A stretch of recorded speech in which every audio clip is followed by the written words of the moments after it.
기초연금은 만 65세가 되면 당연히 신청해서 받는 거라고 알고 계시죠?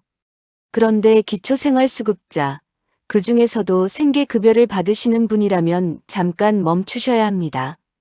아무 생각 없이 신청했다가 오히려 손해를 보고 심지어 병원비를 아껴주는 소중한 의료급여 자격까지 흔들리고 있기 때문입니다. 반대로 어떤 분은 신청을 안 하면 매달 35만 원 가까운 돈을 그냥 날리고 계신 겁니다. 이 두 가지가 완전히 갈리는데 오늘 그 기준을 정확히 알려드리겠습니다. 여러분 안녕하세요. 알짜 정보를 쉽고 빠르게 전해드리는 대한뉴스입니다. 결론부터 딱 말씀드리겠습니다. 기초연금을 신청했을 때 손해냐 이득이냐는 오직 지금 내가 어떤 급여를 받고 있느냐로 갈립니다. 생계급여를 받는 분은 신중해야 하고 생계급여를 안 받는 분, 그러니까 주거급여나 교육급여만 받거나 차상위인 분은 무조건 신청하는 게 이득입니다. 왜 이렇게 정반대인지, 그리고 생계급여를 받는 분이 신청 전에 딱 하나 반드시 확인해야 할 게 무엇인지 오늘 하나하나 풀어드리겠습니다. 오늘 내용은 2026년 국민기초생활보장사업 안내를 근거로 확인한 것이니 안심하고 끝까지 들어주십시오. 먼저 왜 이런 일이 생기는지 알아야 합니다. 기초생활수급자 중 생계급여를 받는 분은 나라에서 정한 기준선에서 내 소득을 뺀 만큼을 채워받습니다.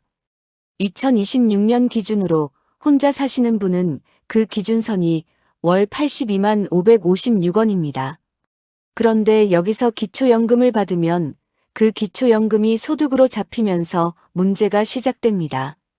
이건 남의 이야기가 아니라 지금 생계급여를 받으며 기초연금 신청을 고민하시는 바로 그분들의 통장 이야기입니다. 먼저 생계급여를 받는 분부터 보겠습니다. 기초연금을 신청해서 받으면 어떻게 될까요? 여기서 꼭 아셔야 할 게 있습니다. 기초연금은 일해서 번 근로소득처럼 일부를 빼주는 공제도 없이 받은 그대로 100% 소득으로 반영됩니다.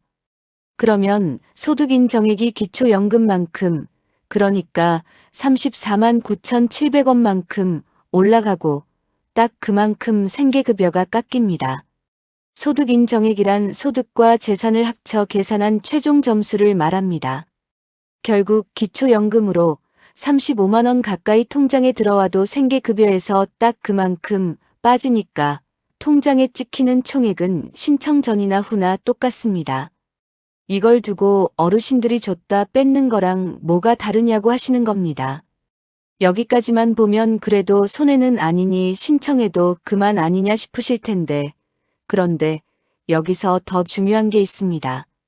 진짜 조심해야 할 부분입니다. 생계급여를 받는 분 중에서도 소득 인정액이 의료급여 기준선에 가까이 있는 분이 문제입니다. 의료급여 기준은 혼자 사는 분 기준으로 월 102만 원가량인데 기초연금이 소득으로 더해지면서 이 선을 넘어버리면 생계급여뿐 아니라 병원비를 지원해주는 의료급여 자격까지 이를 수 있습니다. 의료급여는 병원비와 약값 부담을 크게 줄여주는 어르신께 정말 중요한 혜택이라 이건 큰 손해가 될 수 있습니다. 다만 여기서 겁부터 먹지는 마십시오.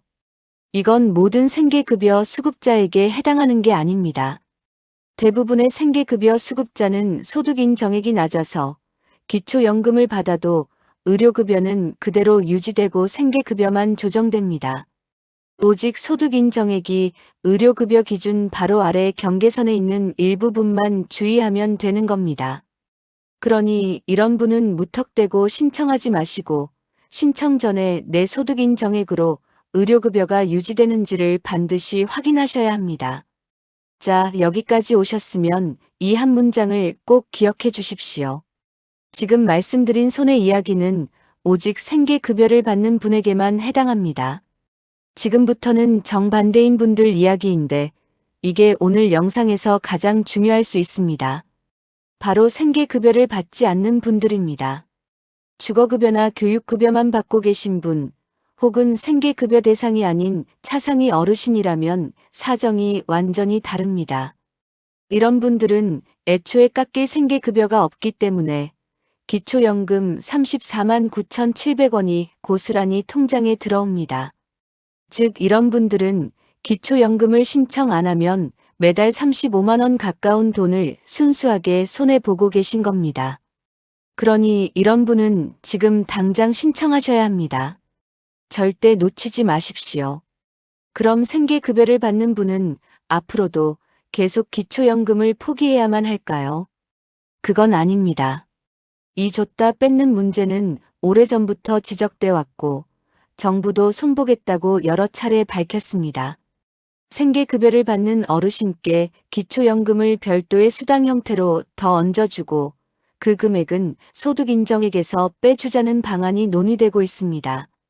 그렇게만 되면 생계급여를 받으시는 어르신도 기초연금을 온전히 손에 쥘 수 있게 됩니다. 다만 여기서 꼭 아셔야 할 게 있습니다. 이건 아직 법으로 통과되거나 시행된 게 아니라 논의 단계에 머물러 있습니다. 관련 법안이 국회에 올라와 있지만 통과되지 않았고 2026년 현재 기준으로는 기초연금이 여전히 소득으로 반영되어 생계급여가 깎이는 구조 그대로입니다. 그러니 언젠가 바뀔 거라는 기대만으로 판단하지 마시고 지금 시점에서는 내 상황을 기준으로 따져보셔야 합니다. 그럼 어떻게 하면 될까요? 순서는 간단합니다. 첫째, 내가 지금 어떤 급여를 받고 있는지부터 정확히 확인하십시오. 이게 모든 것의 출발점입니다. 둘째, 만약 생계급여를 받고 계신다면 기초연금을 신청했을 때 수급 자격, 특히 의료급여가 그대로 유지되는지를 먼저 확인하십시오. 애매하게 경계선에 걸리는 상황이라면 무턱대고 신청하지 마시고 주민센터나 국민연금공단에 내 소득 인정액으로 어떻게 되는지 상담부터 받아보십시오.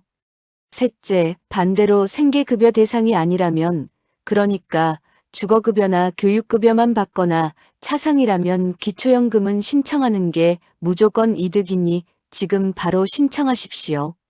이해를 돕기 위해 두 가지 경우를 예로 들어보겠습니다. 어디까지나 예시입니다. 예를 들어 소득인정액이 아주 낮아 생계급여를 받고 계신 어느 김모 할머니가 계시다고 해보겠습니다. 이런 분은 기초연금을 받아도 의료급여는 유지되고 생계급여만 조정되니 당장 통장이 늘지는 않더라도 큰 손해도 없습니다.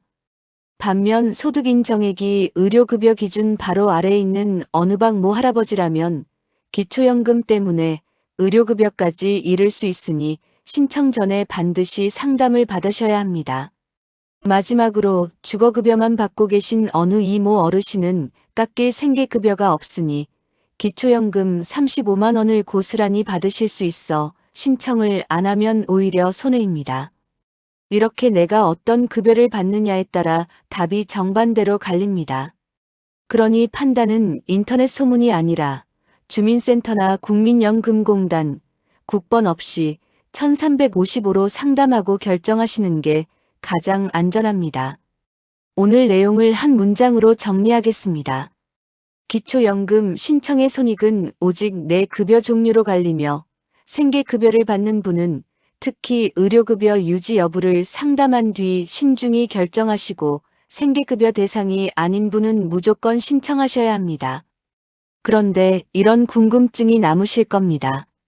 그럼 지금 논의되고 있다는 그 개선안 생계급여 어르신도 기초연금을 온전히 받게 해준다는 그 방안은 대체 언제쯤 시행될까요? 그 진행 상황과 통과되면 얼마를 더 받게 되는지를 다음 영상에서 정리해 드리겠습니다. 오늘 영상이 도움이 되셨다면 구독과 좋아요, 하이프 버튼까지 꼭 눌러주십시오. 하이프 버튼은 좋아요 버튼 옆에 있습니다. 주변 분들에게도 오늘 들은 내용을 꼭 공유해 보시기 바랍니다. 저희 대한뉴스는 앞으로도 여러분께 꼭 필요한 정보를 쉽고 친절하게 전해드리겠습니다. 감사합니다.